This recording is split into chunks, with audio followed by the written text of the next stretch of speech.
uNalibali usincedisile nge-training. Ndiqale ndaba yifunda leader mna kuqala.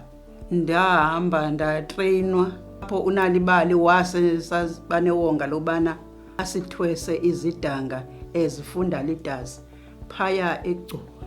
Sabuya sizifunda leaders, sibuya nezertificate zethu ngokuxonxwa nguNalibali. Ayikho into efana noNalibali. uNalibali usinikile supplements. Abantwana bayazifundela sekubefika kungekho umuntu apha, umuntu ukhangela supplements. Ufika ezenzela incwadi, ubuyatyhila kwi-supplement. Phakathi uyakwazi ukuzenzela ii-booklets ezinamabali. Usincedile kakhulu ngazo.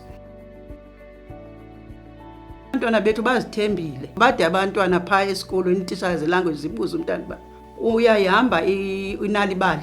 Ubona i-performance yakhe pha. Ubona umahluko wabantwana bahamba apha kwi-reading club abaxhaswa nguNalibali. Usebenzile uNalibali endaweni yethu.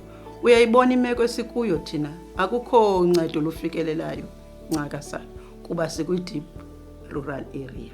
uNalibali usebenzile kuba usivumbulule apho.